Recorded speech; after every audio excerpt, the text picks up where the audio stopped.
You're watching WMBF News, live at 6. Well, thanks for joining us here for your news at 6. I'm Stephen Schlink. We're taking a live look now from our tin roof sky cam. You see folks out there enjoying the beaches. A lot different look than we saw just a few hours ago. I want to bring in now meteorologist Matt Bullock. Matt, lots of folks out there. Was raining earlier, so just night and day difference from this morning. Oh, a lot better. Where it's gloomy, cloudy, a little rainy this morning. Nice to see the sunshine, those comfortable conditions. Look at our current temperatures. We are in the upper 70s to low 80s. 80 degrees here in Florence, 76 in Myrtle Beach, 77 in Darlington. Look at our first alert radar. We're still tracking some isolated showers and thunderstorms. That will continue throughout the evening, but we're going to stay relatively dry throughout this evening and through tonight. However, we will see a threat for some patchy fog developing late tonight as temperatures will be falling down to the mid 60s. And as we head into tomorrow, we're going to stay mainly dry. Can't rule out a stray shower, but expect to see partly cloudy skies. Highs upper 70s along the beaches, 80s for the PD. We're going to continue to stay dry to start the work week, but we will start to see those chances for rain increasing as we in a midweek. That just in time for the Myrtle Beach Classic. I have more details on that. My first alert, full forecast. First at 6, North Myrtle Beach police say they're investigating a death at a home off of Hillside Drive. A spokesperson with the North Myrtle Beach Police Department says the department responded to a call around 8 o'clock last night. They say when officers arrived, they found a woman dead inside that home. A neighbor shared this video you see here on your screen of the response. The department says they are investigating, but they say there is no threat to the public. We're going to, of course, continue to push for answers and let you know as we learn more details. Well, the State Law Enforcement Division is investigating a shooting in Darlington County this evening. The Darlington County Sheriff's Office says it requested SLED's help after responding to that shooting. No word yet on what happened, but officials once again say there's no threat to the community. One man is recovering after being shot in a nightclub up in Marion County. Marion County Sheriff's deputies say the shooting happened early on Saturday morning at the H2O Club off of Highway 76. The person shot has non-life-threatening injuries, and anyone with information on the shooting is asked to call the Marion County Sheriff's Office. The search is still on for this inmate you see here on your screen. He's accused of making an escape in the PD. The State Department of Corrections says the 32-year-old Ulysses Connor Jr. walked away from his job on Thursday night at a Florence Bojangles where he'd been allowed to work as part of his pre-release program from prison. We're told he'd been serving a 10-year sentence for burglary in Orangeburg, and anyone who recognizes him or knows where he could be is asked to call 911. Well, this weekend marks 12 years since then 23-year-old Amber Burbilia was brutally murdered near North Myrtle Beach. To mark the anniversary, friends and family of Burbilia gathered near where her body was found to pray and honor who Amber was. During the vigil, Amber's mom spoke and explained how she has a renewed faith that she will get justice for her daughter because she says Horry County police are continuing to look into the murder. Others who spoke say it's time for Amber's killer to be brought to justice so that family can have much needed closure. You know, we're all still here 12 years later waiting on an answer, and I just hope that God reveals it. It's time. It's been 12 years. It's time. Her family deserves closure. Amber definitely deserves justice. Now, for more information on this case, just head on over to WMBFnews.com. We have, of course, been following this story since the very beginning when it first broke in 2013. Ahead of the 12th anniversary, I sat down with Amber's mom and an Horry County police captain to see where the case stands and how Amber's mom says she hopes to find that closure. And this WMBF investigates. Wanted to call and tell you I love you. A voice Michelle Robinson hasn't heard in nearly 12 years. It's the voice of her daughter, Amber Burbilia, who was brutally murdered on May 3rd of 2013 near North Myrtle Beach.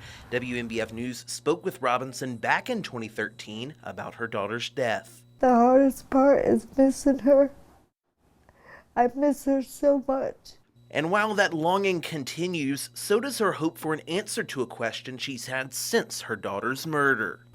Who would do this to her? She lit up the room Berbelia's body was found here underneath this overpass. That's Robert Edge Parkway. Her car found underneath it, still running, and her phone still ringing. While a memorial now marks the place where crime scene tape once occupied, Robinson continues to push for answers. This case has now been marked unresolved, and it joins a list of other cases throughout the county. So we do have a number of unresolved cases here in Horry County, dating back as far as 1976, that we still continue to look and review periodically. Horry County Police say there are currently 57 unresolved cases in the county. Robinson says she's long felt the county was way too quick to mark her daughter's case as unresolved. How did that make you feel? Abandoned, just abandoned. Captain Lentz says the department has dedicated detectives for the unresolved cases. He says it's tricky because they have to come up with a theory, test that theory, then see if that theory checks out or if the process has to start all over. He says there is one person who could put this entire case to rest immediately. There is at least somebody out there who particularly knows what happened to Amber Berbiglia. And I offer that person today, if they have the ability and the means to come forward and sit down and speak with us and explain what had occurred. Robinson says at the end of the day, she's confident there will be a resolution to this case. I got faith in God that the justice system will work out. Lentz says they continue to meet with Amber's family and will not stop working to catch the person who took Michelle's whole world. We will not give up. We will do everything we can to be able to find the person responsible.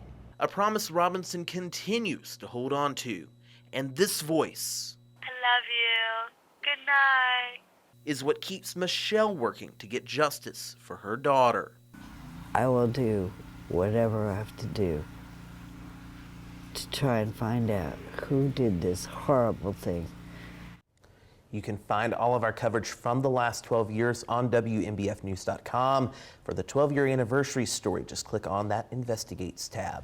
I want to head back out to the PD now, where officers say their investigation started on Wednesday evening into a shooting in the Florence area. They say someone showed up to an area hospital with a gunshot wound, and officers tell us they believe the shooting itself happened along East Pine Street once again in the Florence area you see there on that map on your screen. They've yet to announce any arrests or publicly narrow down the search for any suspects. Well, take a look at all these top stories, plus get those breaking news alerts. To download the WMBF News app right now, you can scan the QR code you see right there on your screen, or head on over to the App Store and just type in WMBF News. Again, that app is free and will deliver all of your local news straight to the palm of your hand. All right, we've got much more to cover tonight, including one Marion man's family's call for justice after the 90-year-old was brutally attacked. We'll have that story next. Plus, want to take you out to the Merle's Inlet camera now. You see all those boats there sitting on the marsh. Matt Bullock rejoins us for your full First Alert forecast on the other side of this break. Crime alert this evening. A PD man is recovering after being attacked in what his family says was a terrifying moment. The family says it's been just over a week since the scariest day of their lives when a person beat Mullins discount drug owner 95-year-old James Floyd on Zion Road. Floyd's employee Wanda Murrow says the Air Force veteran is a pillar of his community, known to pay for people's medications if they can't afford it. She says the attack now has older residents living in fear. Means a great deal to this community. He helps people any way he can. We have more elderly people now who are afraid to go in their yard and do their yard work, even going to the grocery store by themselves, because this could have happened to any of us. Now, we are told, thankfully, Floyd will be okay. Deputies say this man is wanted for questioning. If you recognize him, please call the Marion County Sheriff's Office. The city of North Myrtle Beach is asking for your help in this year's crime survey. It focuses on the overall performance of the police department, residential concerns, including types of crimes they've seen in their neighborhood. It also asks if neighbors are interested in past community programs like neighborhood watches and youth outreach programs. Assistant Chief Sellers says he and North Myrtle Beach Police Chief Dana Crowell have been working on many ways to improve the department since taking over in 2023. He says they're now focusing in on the city's growing needs while staying honest and transparent with the community that they serve. We do want to be transparent with what we're doing. We do have to balance that with folks' rights, especially if they're arrested and they're going to trial. We will make sure they have a fair trial, but we do want to be transparent. And one of the things that I was talking to the chief just before, coming out here to speak with you, is that we would look at how we're going to respond to the survey and provide feedback to our residents that did take the opportunity to answer us. You hear there, they're hoping lots of you will fill out the survey. If you're hoping to do that, just head on over to WMBFnews.com. You can find this story on that website. Of course, we'll link the survey in that story. Well, a new attraction is soon set to open its gates to the public, and you might see some unique animals if you venture out that way. Wildwoods Farm got its start due to Tina Kramer's love for animals and fascination with those more unique creatures. They have a variety of animals ranging from porcupines to sloths, camels, birds, primates like baboons, and even an owl, which is such a big variety out there. They also have animals like horses, goats, llamas, and donkeys. They tell me they started getting some of these animals 10 years ago, and it eventually grew into folks bringing them animals they could no longer care for. They say it's a 24-hour-a-day job, but that's, they say, what sets them apart. Pretty much it's just all about care. And as you'll see here, we made everything we could as natural as we could, gave everything as much space as we could, and stay out of the drama. That's pretty much, that's about it. Well, the Kramers say the hope is to open up to the public on Mother's Day weekend, so just about a week away. And meteorologist Matt Bullock now joining us once again. Matt, I got to go out there. You saw that camel, Benny. It's a pretty cool little attraction out there in the Conway area. It really is. Who would have thought we had camels in Conway? Exactly. I think Alex would like to go and pet. Oh, Benny. he would definitely love. He loves the animals. And if again, opening is this Mother's Day weekend, we will have those rain chances returning for the forecast. And here are the 3 things you need to know about the forecast. Storms will linger for tonight, but wrapping up shortly after midnight. We'll have a dry Monday, but the weather will become unsettled as we head into midweek. So looking at our first alert radar, there's that low pressure system, that closed low becoming occluded. So this system continues to weaken, but still bringing a few isolated showers and thunderstorms this afternoon. You can still track that along Horry County into Georgetown County. These clusters of storms moving northeast at 20 miles per hour. So first alert feature radar shows those isolated showers wrapping up right around midnight.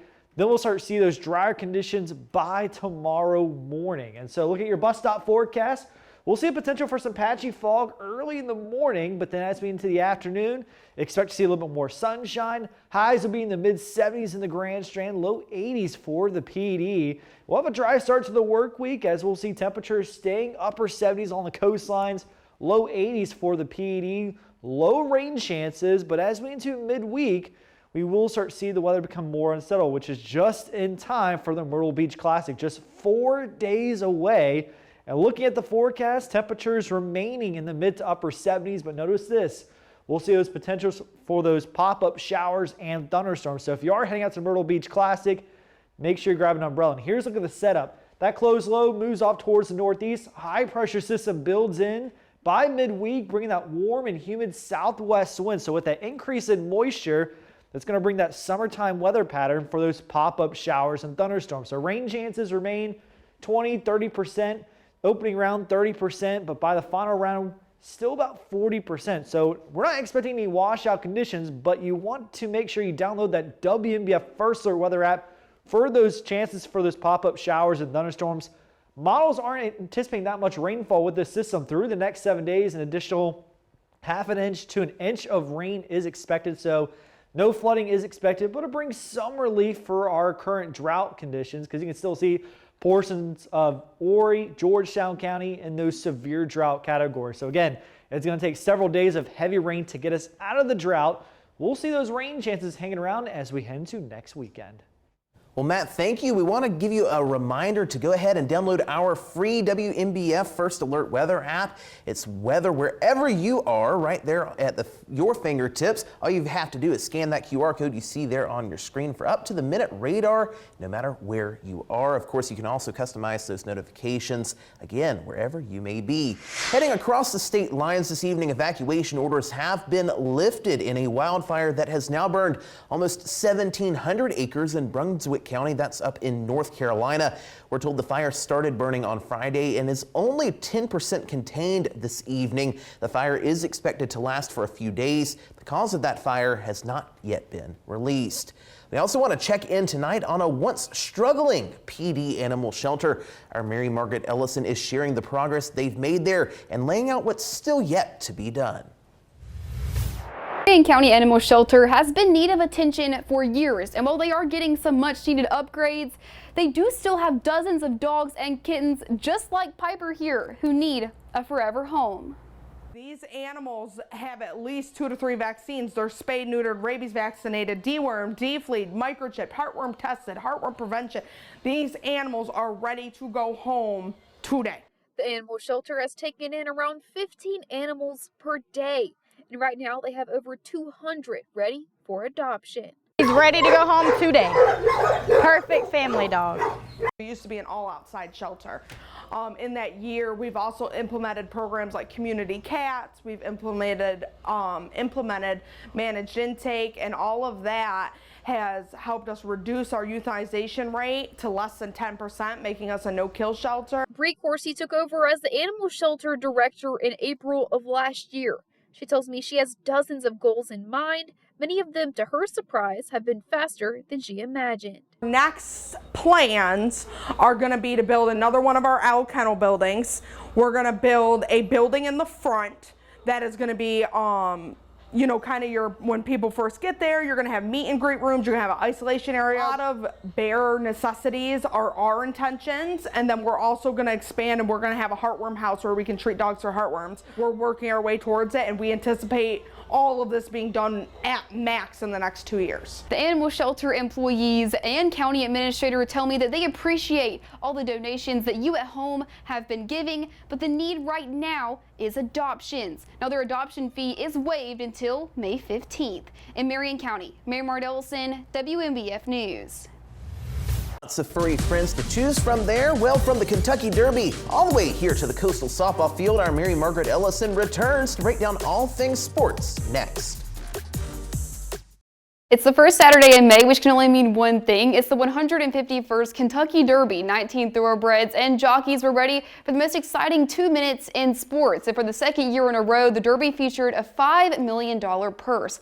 Now, it was a sloppy, muddy day for the first leg of the Triple Crown, and for some horses, that did not matter as they raced around the 1 mile and a quarter track. Now, Citizen Bull led for the first half of the race alongside Neo Nicholas and Owen Almighty. But in the second half of the race, after being deep in the pack, it was Sovereignty and Favorite Journalism who came surging from the outside to make it a 2-horse thriller in the final stretch. And it was Sovereignty who entered the race with 5-to-1 odds that won the Kentucky Derby. Now, his jockey Junior Alvarado was his first Kentucky Derby that he did win after coming back from injury. Now, Journalism finished in second, Bazea third, and Final Gambit in fourth. You know, first of all, thank you. I gotta thank my Lord Jesus for giving me this Kentucky Derby win. It was him and Sovereignty who got me all the way to the wire. And, you know, it meant the world to me. My family's here. I thought I had a great chance. Mr. Mudd, I mean, I was so confident the whole week. Now let's take to some baseball. The 19th ranked Chanticleers are back at home in Springbrook Stadium looking to take the series against App State. Now picking up in the top of the third, App State strikes first as they single down the right field line, scratching the dish for the RBI single. Now in the bottom of the fourth, Alexander is on third. Dom Tozzi hits a high chopper over the head of the third baseman as the Chants get on the board. Now Colby Thorndike did hit a single up the middle to give the Chants the go-ahead run and the lead, and Coastal would play 4 in the fourth and add some insurance Torrance in the 7th and the 8th inning to take the series 6-2. They'll go for the sweep tomorrow at 1. Going to Coastal softball, we're unable to show the highlights from today, but it was the Chants' last regular season game. They did avoid the sweep against App State. The Mountaineers did strike first, but Coastal responded with a Georgia Hood 3-run home run in the 4th inning. Then App would tie it in the 4th inning, but thanks to a huge 6th inning, the Chants were able to get it done in Boone and get the regular season with a high note 6-2. Now, Coastal women's lacrosse stunned the #1 seed Jacksonville in the A-Sun semifinals on Thursday. Today, they look to clinch their 2nd conference title in a row. Now, the Chants faced #4 Liberty, and the Flames got out to a hot start as they scored the first 7 goals. Now, Coastal did try to start the comeback, but it was too late as the Chants fall 14-8 in the championship game, ending their season. Now, the Pelicans were back in action against the Mudcats tonight. Last night, the Pels did even the series, and tonight they did get on the board first. In the top of the first, Cameron Cisneros with the RBI single, and Carolina would even things up quick with a sacrifice fly. In the top of the 4th, Alex Lumpuy would launch one over the right field wall to make it 3-1 Pelicans. Now, fast forward to the bottom of the 9th, we're knotted at 3. Carolina with a runner on 3rd and an error by the first baseman, and the Mudcats do walk it off. The Pelicans will close out the series against the Mudcats tomorrow at 1. And that's a look at sports. Thanks, Mary Margaret. If you're still looking to brush up on our local PGA Tour event before it arrives just a few days away now, our Classic Countdown Sports Special will fill you in on everything that you need to know before you head out. You can watch it for yourself right now on WMBF News' YouTube page. I think connection is the most important thing for humans. One flight attendant is known for more than just the snacks he hands out. Just on the other side of the break, meet the man helping passengers keep a record of their flight. Matt? And we'll take one final look at the forecast. I'll have more details on that coming up next. Well, many of us know the flying experience, of course, getting on the plane, finding your seat, and then preparing for takeoff. Well, one flight attendant is working to make that experience more exciting, and he's using a notebook to do it. Jesse Kirch reports. Thanks, ladies. When flight attendant John McKay boards a plane, hey guys, he packs more than a carry-on. This is a journal that I take around with me when I'm traveling. A journal that really belongs to his Southwest Airlines passengers, who spontaneously share poetry, prayers, even love advice, and elaborate works of art. People may be traveling for a happy reason or a sad reason, and you oftentimes don't have time to figure that out. So it was a way that I kind of keyed into that, I think. John started sharing his journal in 2023, but its true power became clear when he flew from Maui after that island's devastating fires. There was a guy in the front row that grabbed that out of my hands, and it traveled the entire plane. Passengers pouring their hearts out on the page about Maui and more.